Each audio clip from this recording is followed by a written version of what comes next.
दोस्तों अगर मकान मालिक और किराएदार का संबंध बिना विवादों के चलाए रखना है दोस्तों, तो रजिस्टर्ड रेंटल एग्रीमेंट जरूर बनवाएं दोस्तों। और ये सिर्फ न सिर्फ दोनों की देखभाल करता है बल्कि दोनों के अधिकारों की भी रक्षा करता है दोस्तों आज इस वीडियो में लोग समझने वाले हैं किराएदार प्रॉपर्टी पर कब्जा नहीं कर पाएगा, उसके लिए क्या कानूनी प्रावधान है, रेंट एग्रीमेंट कैसे बनवाए, फ्री में रेंट एग्रीमेंट कैसे बनवा सकते हैं, रेंट एग्रीमेंट को रजिस्टर्ड कैसे करवाना है, इन सारी चीजों से रिलेटेड जो भी कानूनी प्रावधान है, लीगल इंफॉर्मेशन है, वो इस वीडियो में मैं स्टेप बाय स्टेप आप लोगों को बताने वाला हूं दोस्तों, ताकि ना मकान मालिक को दिक्कत हो और ना किराएदार को दिक्कत हो। मेरे एक व्यूअर का सवाल भी था, उन्होंने रेंट एग्रीमेंट के बारे में डिटेल जानकारी पूछी थी। 7-8 मिनट का वीडियो होगा दोस्तों, इसके मत कीजिएगा, अंत तक बने रहिएगा ताकि आप हर एक जानकारी को बारीकी से समझ सके। अगर आप कोई भी प्रॉपर्टी किराए पर देने जा रहे हैं, अगर यहाँ पे किराएदार है तो भी। दोस्तों जय हिंद, नमस्कार, मैं एडवोकेट आशीष मिश्रा। दोस्तों कोई भी कमर्शियल प्रॉपर्टी हो, रेजिडेंशियल प्रॉपर्टी हो, खेती के लिए लीज पर देने जाने वाली हो, कोई भी अंडरटेकिंग हो, ये सभी रजिस्ट्रेशन एक्ट 1908 के अंतर्गत आता है दोस्तों, और सभी प्रॉपर्टीज को रजिस्टर्ड किया जाना चाहिए दोस्तों। किराएदारी अवधि के दौरान या एंड टाइम में होने वाले किसी भी विवाद से बचने के लिए इसे रजिस्टर्ड करना जरूरी होता है दोस्तों। और रजिस्टर्ड करने से पहले जो भी रेंट एग्रीमेंट बनाकर रजिस्टर्ड करने जा रहे हैं, उसके क्लोज क्लॉज होते हैं, उनकी जांच करना बहुत जरूरी होता है दोस्तों।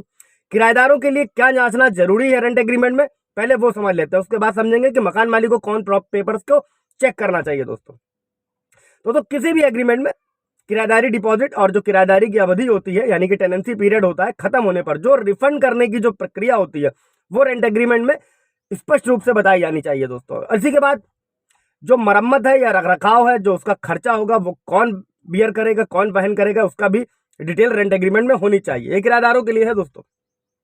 और एग्रीमेंट में ये भी स्पष्ट रूप से बताया जाना चाहिए दोस्तों कि किराए पर जो प्रॉपर्टी दी जा रही है, उसकी मरम्मत और रखरखाव का जो भी खर्चा होगा वो कौन करेगा दोस्तों। इसके बाद पेट पॉलिसी को भी समझ लीजिएगा दोस्तों। रेंट एग्रीमेंट में अगर किराए पे कोई भी प्रॉपर्टी देनी जा रही तो उसमें पेट पॉलिसी भी होनी चाहिए। मान लीजिए किराएदार है, उसके पास कोई पालतू जानवर हो या उसे गोद लेना चाहता है, तो किराएदार और मकान मालिक दोनों को एक ही पेज पर इन चीजों को भी समझ लेना चाहिए। इसके बाद पार्किंग की जगह, पार्किंग का जो भी स्थान है, वो उसका डिटेल विवरण जो है उस रेंट एग्रीमेंट में होना चाहिए, ताकि किराएदार को कल को कोई प्रॉब्लम ना हो। अब समझते हैं दोस्तों कि मकान मालिक को कौन कौन से क्लॉजेस की जांच करनी चाहिए दोस्तों। किसी भी प्रॉपर्टी को सबटेलिंग पर देने की जो टर्म्स होती है, किराएदारी लॉक इन पीरियड होता है, मिस टर्म टर्मिनेशन होता है, टर्म्स के बारे में पूरी डिटेल होनी चाहिए दोस्तों। इससे रिलेटेड कोई सवाल जवाब होगा दोस्तों, अगर कुछ क्लियरिटी चाहिए होगी कमेंट बॉक्स में पूछ लीजिएगा, तो मैं वहां क्लियर कर दूंगा।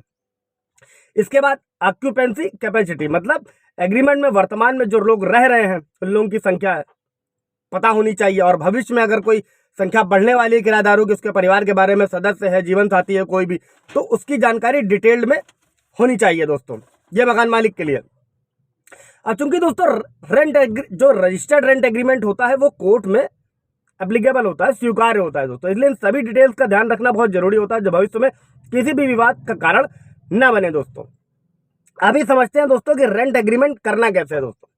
तो रजिस्ट्रेशन के लिए प्रॉपर्टी के मालिक और किराएदार दोनों ही लोग 2 गवाहों के साथ सब रजिस्ट्रार के कार्यालय में फिजिकली मौजूद होना होता है दोस्तों। रेंट एग्रीमेंट बनने के बाद उसका रजिस्टर्ड होना जरूरी है, क्योंकि वही कोर्ट में मान्य होता है। इस चीज को समझिएगा दोस्त, रेंट एग्रीमेंट बनवा लेना वो कोर्ट में आगे काम नहीं आने वाला, उसका रजिस्टर्ड होना बहुत जरूरी है, उसी को हम लोग समझने वाले हैं दोस्तों। और उन सभी को जो किराएदार मकान मालिक है, ऑथेंटिकेशन के लिए अपनी वैलिड ID कार्ड ले जाना जरूरी होता है दोस्तों। और इसके अलावा एजेंट के माध्यम से जो भी रेंट एग्रीमेंट बनता है, उसके रजिस्ट्रेशन की अनुमति नहीं है दोस्तों, इसको भी नोट रखिएगा। अभी समझते हैं कि रेंट एग्रीमेंट के रजिस्ट्रेशन के लिए क्या क्या डॉक्यूमेंट चाहिए दोस्तों। तो सबसे पहले तो प्रॉपर्टी का ओनरशिप या टाइटल, जो भी ओरिजिनल प्रूफ है, एविडेंस है। इसके बाद प्रॉपर्टी के अन्य डॉक्यूमेंट, जैसे लीज पर देने वाली प्रॉपर्टी का जो टैक्स है वगैरह, वो सब। इसके बाद किसी भी तरीके के अगर टैक्स है या वो है तो हाउस टैक्स आप लोगों ने भी सुना होगा, इस तरह की डिटेल देनी होती है दोस्तों। इसी के बाद 2 फोटोग्राफ ले जानी होगी, और उसके साथ जो गवाह होगा उसकी भी फोटोग्राफ ले जानी होगी। और इसके बाद दोनों गवाही और जो पार्टियां हैं दोनों मिलकर एड्रेस प्रूफ की कॉपी, पासपोर्ट, आधार कार्ड, बैंक पासबुक, लाइसेंस, इन सभी में से कोई भी प्रूफ के तौर पर सबमिट किया जा सकता है दोस्तों। इसके बाद ये समझिएगा दोस्तों कि लीज पर जो प्रॉपर्टी दी जा रही है उसका रूट मैप भी होना चाहिए, उस रजिस्टर्ड एग्रीमेंट में मेंशन होना चाहिए दोस्तों। अभी समझते हैं दोस्तों कि रजिस्ट्रेशन चार्जेस क्या है। तो दोस्तों स्टाम्प ड्यूटी और रजिस्ट्रेशन चार्जेस हर स्टेट में अलग अलग होता है दोस्तों। और एग्जांपल के लिए मान लीजिए दिल्ली में 5 साल तक की अवधि के लिए किराए पर दी गई प्रॉपर्टी के लिए स्टाम्प ड्यूटी जो है वो 2% है। कमेंट में पूछ लीजिएगा अपने स्टेट के हिसाब से, मैं वहां पर मेंशन कर दूंगा, आपको भी पता चल जाएगा दोस्तों। अब एक महत्वपूर्ण और एक अहम चीज समझिएगा दोस्तों कि रेंट एग्रीमेंट का जो रजिस्ट्रेशन का चार्जेस होता है उसका भुगतान कौन करता है। बहुत सारे किराएदार और मकान मालिक के मन में सवाल रहता होगा। तो दोस्तों ऐसा कोई कानून नहीं है कि रेंट एग्रीमेंट के लिए किससे भुगतान करना चाहिए। हालांकि एक सामान्य समझ के माध्यम से किराएदारों और प्रॉपर्टी के मालिकों को रजिस्ट्रेशन की लागत को एक दूसरे के बीच में समझ लेना चाहिए दोस्तों, डिवाइड कर लेना चाहिए। अक्सर किराएदारों को रेंटल एग्रीमेंट और रजिस्ट्रेशन चार्जेस की जो लागत होती है वो भरनी पड़ती है। ऐसा नहीं है, कहीं कोर्ट में लिखा पढ़ी में नहीं है, दोनों आधा आधा समझ सकते हैं। इसके बाद दोस्तों क्या बहुत सारे व्यूअर्स का ये भी सवाल रहता है कि ऑनलाइन रेंट एग्रीमेंट बनवाया जा सकता है, क्या ये संभव है। तो दोस्तों कुछ राज्यों में रेंट एग्रीमेंट का ऑनलाइन रजिस्ट्रेशन पॉसिबल है, वो मैं आपको नेक्स्ट वीडियो में बता दूंगा। तो जो लोग उत्तर प्रदेश में रह रहे हैं, अगर वो रेंट एग्रीमेंट बनवाना चाहते हैं फ्री ऑफ कॉस्ट, तो वो upawas.up.gov.in की वेबसाइट पर जा सकते हैं। वहां पर अपना यूजर आईडी पासवर्ड बना सकते हैं। उसके बाद में रेंट एग्रीमेंट का पूरा फॉर्मेट होता है, उसको आप क्रिएट कर सकते हैं। उसके बाद रजिस्टर्ड कराने की जो प्रक्रिया है वो मैं आपको इस वीडियो में बता रहा हूँ। सवाल जवाब कमेंट में पूछ लीजिएगा। अगर आप किसी और स्टेट से कोई जानकारी चाहिए होगी तो मैं वो क्लियर कर दूंगा दोस्तों। अब क्या रेंट एग्रीमेंट ऑनलाइन भी रजिस्टर्ड किया जा सकता है दोस्तों? तो हाँ, ऑनलाइन रेंट एग्रीमेंट रजिस्टर्ड किया जा सकता है। और रेंट एग्रीमेंट ये स्टाम्प पेपर पर बशर्ते कि प्रिंट होना चाहिए और पहले पन्ने पर स्टैम्प कहीं ना कहीं लगी होनी चाहिए उसमें दोस्तों। हालांकि दोनों पार्टियां, किराएदार और मकान मालिक, ऑनलाइन रजिस्ट्रेशन के लिए अपॉइंटमेंट लेना होता है। रेंट एग्रीमेंट जब आप ऑनलाइन बना लेते हैं उसके बाद प्रोसेस को पूरा करने के लिए उन्हें सब रजिस्ट्रार के ऑफिस में जो है फिजिकली मौजूद होना होता है दोस्तों। उसी के बाद में वो रेंट एग्रीमेंट कंप्लीटली जो है वो रजिस्टर्ड होता है। अभी समझते हैं दोस्तों, एक मेरे व्यूअर का सवाल था, क्या नोटराइज और रजिस्टर्ड रेंट एग्रीमेंट्स अलग होते हैं दोस्तों?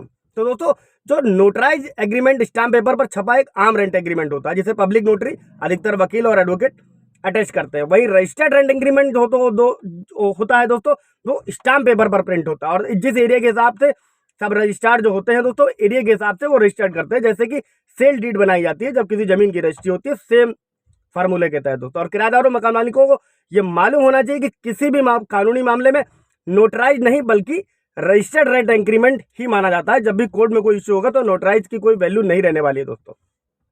अभी समझते हैं कि रेंट एग्रीमेंट और रजिस्टर्ड एग्रीमेंट में अंतर क्या है। दोस्तों रजिस्टर्ड एग्रीमेंट जो होता है वो स्टाम्प पेपर पर प्रिंट किया जाता है और एरिया के सब रजिस्ट्रार के द्वारा रजिस्टर किया जाता है दोस्तों। और जो एक अनरजिस्टर्ड रेंट एग्रीमेंट होता है सिर्फ स्टाम्प पेपर पर प्रिंट होता है और पब्लिक नोटरी आमतौर पर वकीलों द्वारा इसको वेरीफाई किया जाता है। इसकी वैल्यू कोर्ट में नहीं होती है जब भी कोई किराएदार और मकान मालिक के बीच में विवाद होगा दोस्तों। अभी ये भी समझ लीजिए, क्या अनरजिस्टर्ड रेंटल एग्रीमेंट वैध है? दोस्तों कोई भी अनरजिस्टर्ड रेंट एग्रीमेंट जो होता है वो तभी लीगल होता है जब रेंट की अवधि सिर्फ और सिर्फ 11 महीने की होती है। और अगर रेंट एग्रीमेंट की अवधि 11 महीने से अधिक है तो ये जमानत जरूरी है आपके लिए कि उसे रजिस्टर्ड जरूर करवाएं।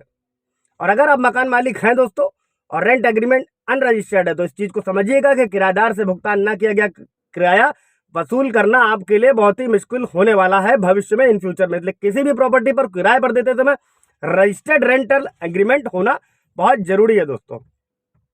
इससे रिलेटेड कोई सवाल जवाब होगा दोस्तों पूछ लीजिएगा, लाइक कर दीजिएगा, शेयर कर दीजिएगा, सब्सक्राइब कर दीजिएगा। Thank you.